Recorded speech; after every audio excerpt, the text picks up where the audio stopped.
What's going on? I don't know. Awesome. I feel like I'm rocking. Okay, so anything you want to work on?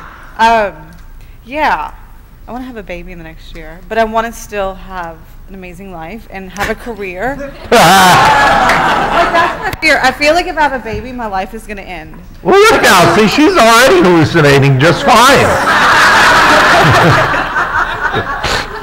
Like, I feel like I'm going to have to be like the little wife and mother and kind of what my mom was and like devote her whole life to everything. And, Oh, you will. You will. All right, so she's got a lot of fears, a lot of concerns, a lot of hesitations. She has a husband, so she's off to a good start. Hopefully they're having sex. That's generally necessary. All right, so she would like to get pregnant. Okay, are we going to be able to calibrate that she's pregnant in the interaction of this session? You don't know the answer to that? The answer is no. Okay. If I impregnate her on stage, then, although we did have an example with someone else's wife who's not here because she's out of the room and pregnant again, we did successfully get her pregnant. I'm not sure how much Richard had involvement in that. Not really sure. Still wondering 6 years later, but no. But I mean, it is possible. We can calibrate change. So we're going to pop that up on display. Can you see, or do you want us to move back? Okay. Sure. You want me to move back? Yeah, I do. All right. Okay, so we're just going to soften into this experience. To me, hallucinating out of our friggin' skulls is like doing a 2-point.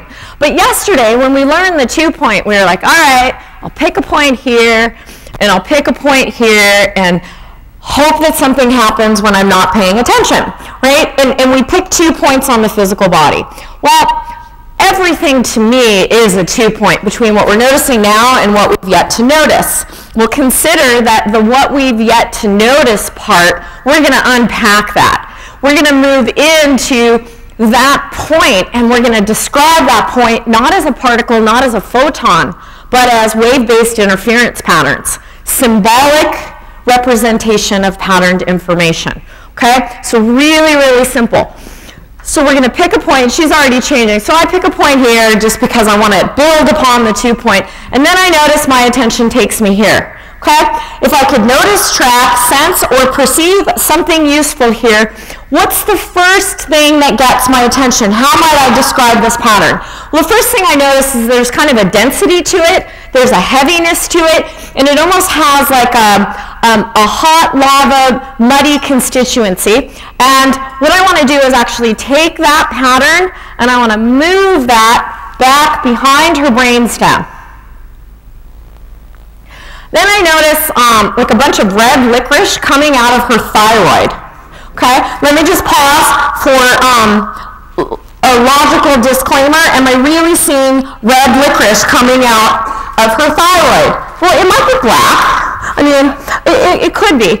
No, what I'm seeing is a pattern of information that has a string-like characteristic that has a sticky constituency, like the texture of it's kind of sticky, and I'm kind of tasting sugar. And I'm also tasting I'm noticing the sensation in my mouth of what it's like after I actually eat licorice. And you know how your teeth get kind of sticky? So I'm pulling that out. Now, here comes the analytical overlay it hit about a minute ago. Oh, she must have blood sugar stuff that's affecting her thyroid, that's affecting her weight, that might be affecting her ability to get pregnant. And all of this is baloney. And it may be true. Okay, do you get that? Right? It may be precisely that, but you don't want to doorknob in on that because that may be an inherent limitation. We're simply playing. Okay, then my attention takes me into the uterus. And as I move into the uterus, which I could easily project out as a 3-dimensional, it could be right here, but it takes me into the uterus. I'm seeing some of those, the jacks that you use for pickup jacks, and I'm noticing that there's no red ball in there. So I'm going to just pop in, and I'm going to bounce them in. 4 red balls. I just had a nasty thing for you, sorry.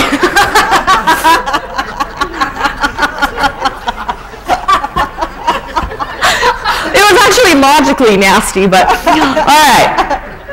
Okay, then my attention takes me here, and the pattern, watch my hand.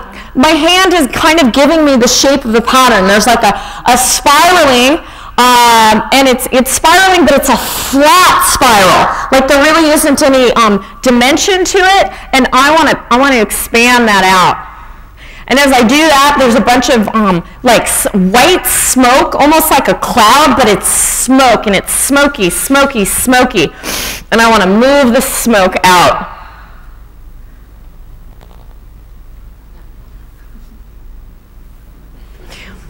Then my attention takes me back here. Now, what if I wasn't seeing anything or getting any information? Again, I could employ the art of the open-ended question. If I could notice, track, sense, or perceive something useful here, where might my attention take me? Or what symbol, color, object, or sound comes to my awareness as I connect to one of my 2 points? Because this is a series of 2 points.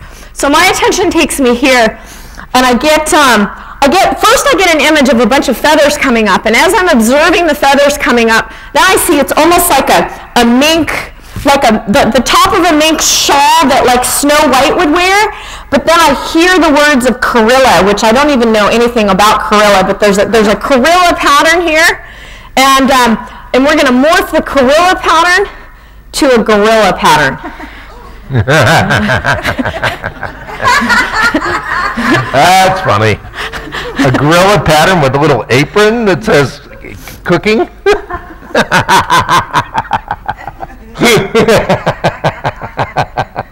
right, so then my attention takes me kind of back of the sacrum. It takes me out in like a net.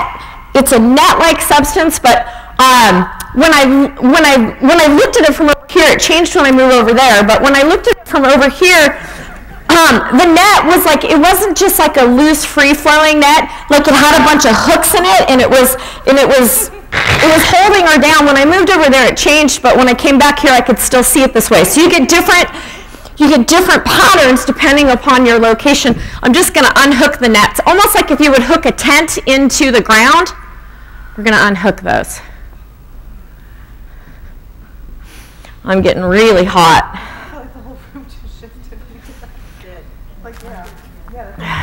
Everybody's going to get pregnant.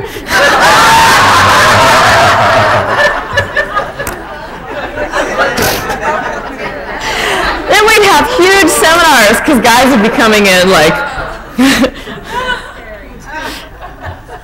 All right, so now I'm kind of in her mother's patterns. Like, how do I know? Like, I can just sort of hear her mother's, we'll call it a graceful martyr victim pattern. Yeah, okay, and we're going to send that pattern.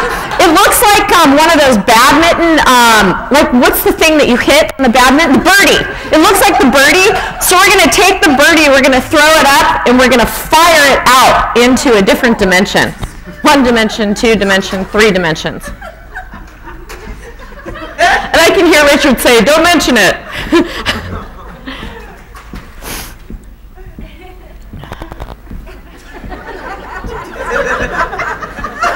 Now, I'm pretty sure this is not the way she normally navigates through everyday life. Right? So this is how we can calibrate something is different. There's also kind of it's super duper funny, but there's also kind of a tribal ancestry rhythm going on here, which is super cool. Super, super, super cool. Yeah. And I'm just going to remind you that you married someone that married you, that did not marry that old program and that old patterning around what mothering is all about. He would have no problem slapping the kid into a backpack and climbing the Himalayas. So, what would it be like if you didn't have a problem with that?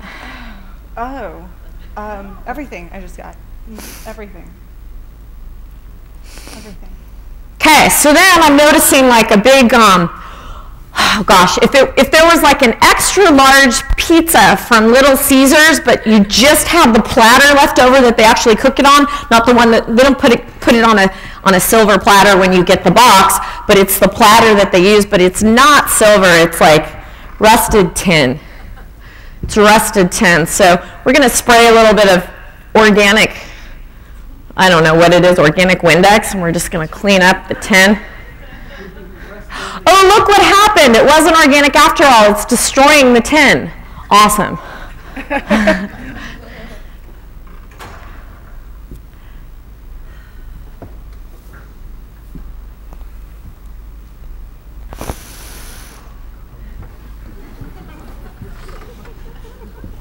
All right, so this is a little bit outside the scope of what we're teaching, but I'm tracking the 3 babies in her field, and they're like Rochambeauing which one's going to come in. They haven't decided, and it looks like one of those where you stick the baby under the cup, and then you like switch the cups, and then you just...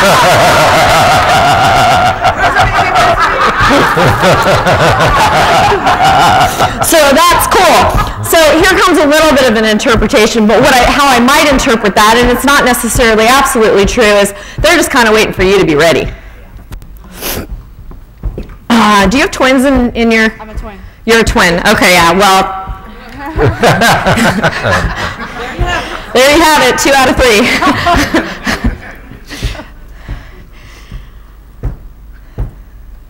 All right, so I'm still, this pattern back here, so now I'm tracking it as there's a hook into her sacrum and like some ropes coming, and I almost can't see what's attached to the ropes. Like originally it looked almost like old horses, but then when I looked at it, like they turned black.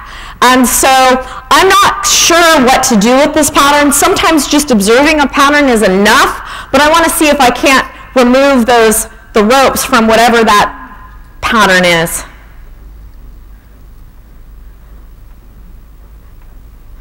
And when I do that, my attention goes to a grand piano about 6 feet above her head.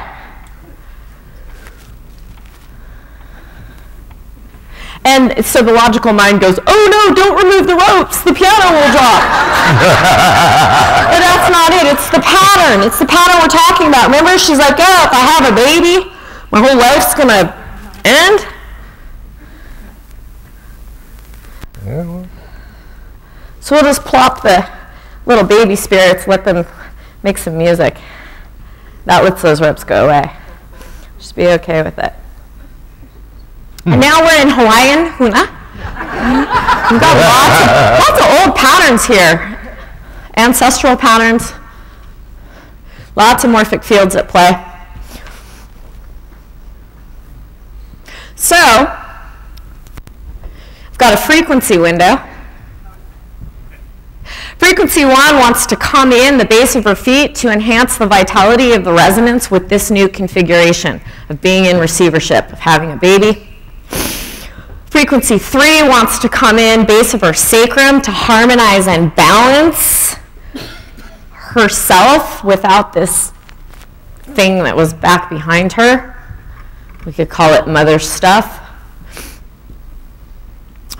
Frequency 4 just wants to come in because it's really nice, and it wants to come in and just give her an entire mud bath, pack her entire physical body to support physical restructuring. It also is really helpful for inflammation.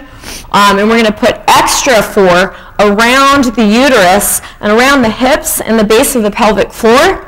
That's that mud, European mud. And we're going to also invite frequency 4 to clear, coupled with frequency 9, which clears aberrant thought forms. We're going to pack frequency 4 with frequency 9 to clear away any of the limiting thought forms that may still be hosted in the womb of her creation, the creation in her womb. Remember, every time we speak, language is an outloop of our DNA. DNA is not outlooping language. Language is an outloop of our DNA. So every time we speak, we are programming our DNA. So every time she's having a conflicting thought about getting pregnant or not getting pregnant, guess what happens? There's a phase cancellation that occurs. Phase conjugation occurs and cancels that out. This is the problem with trying to live a healthy lifestyle in order to avoid death. your DNA and your biophotons are still being programmed for death. That's a program. That's a giant morphic field in the universal hologram in the matrix. All right, so then we're going to bring in frequency 8 to integrate these changes. We amplified them with frequency 1. We're going to bring frequency 8 in to integrate. I love to use frequency 8 mid-session, end of session. Super, super useful. If you're having trouble integrating what you learned yesterday, bring in frequency 8. Integration. And then frequency 9, that's that fast-moving, torsional, just clear, clear, clear. That's also coming in again back here. Sometimes I will hallucinate frequency 9. Sometimes it'll come in like a cyclone, and it'll just clear out limiting thought forms, aberrant thought forms, entities. We could say that her programs around not wanting to be a mom kind of have taken on an entity form, that are locked, shackled up with the distorted morphic fields of being a woman, being a mom, and the double standard, and she wants to have it all, and she's been programmed that she can't. And you absolutely can.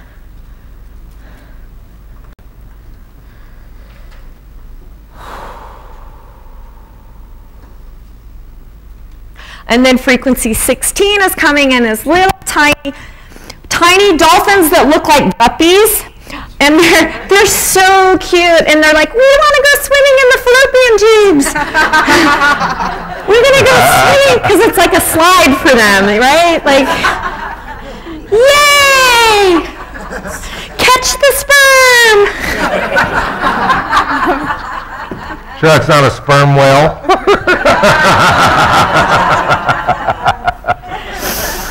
Frequency 16.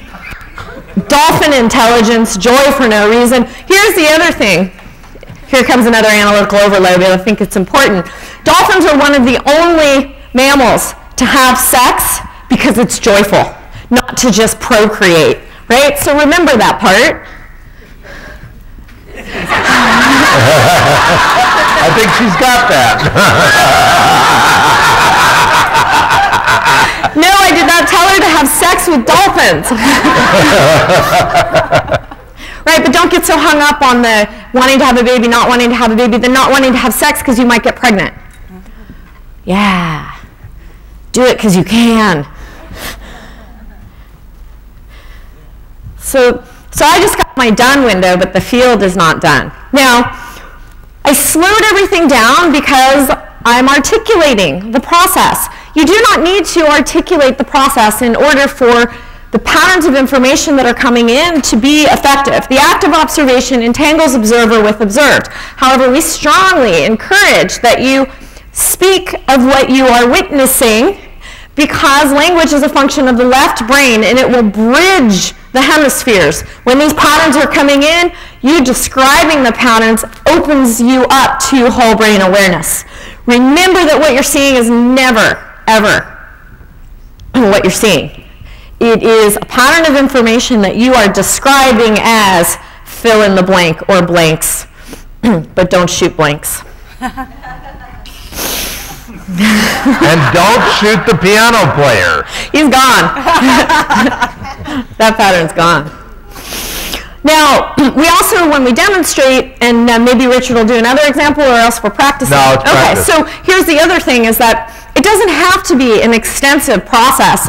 More is not always better. Some of my most powerful sessions have been when I've only seen one thing, where I've asked the open-ended question amidst time travel or a 2-point, and simply one image comes in, and that's the image that cascades and transforms absolutely everything. But for the purpose of practicing, it's really, really helpful to really get into rapport with the streams of information. A lot of times once you open up that apertures, multiple streams will come in. You'll start seeing tons of patterns, and you'll be like, I don't know which to pick. I'm so overwhelmed with my clairvoyance. Just pick one.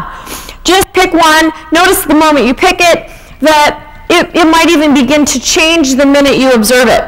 You don't always have to do something, but this is interactive. And so interacting with the patterns also can support the transformation process. Play like little kids. Don't you remember? Many of you can remember playing as little kids, where you could have a pile of dirt and an entire universe would open up, and you could play for hours until it was dinner time.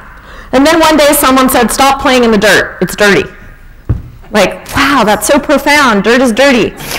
Right, like that makes no sense, but no longer were we able to play in the dirt, and now we have, you know, all our kids are on Nintendo or whatever the latest technology is. So this will get you into a timeless flow. This is natural for us when we let go of thinking that it isn't natural. To me, this is less weird than the stuff I have to deal with in everyday life. And to me, this exercise alone gives me resources to be able to transcend the level of consciousness that we often encounter in everyday life. Einstein said, according to Facebook, you cannot transcend a problem from the level of awareness that the problem was created. Well, this is the photon again. If the level of awareness that the problem was created is the photon behaving as a particle, we want to get to that undifferentiated smear of infinite possibilities where the photon is everywhere simultaneously.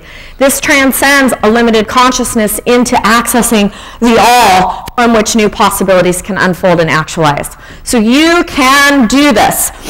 Very important, however, next to the popsicle stick that's taped underneath your chair is a bottle of certified organic hallucinatory eye drops. I would like for everyone to please reach for your bottle now.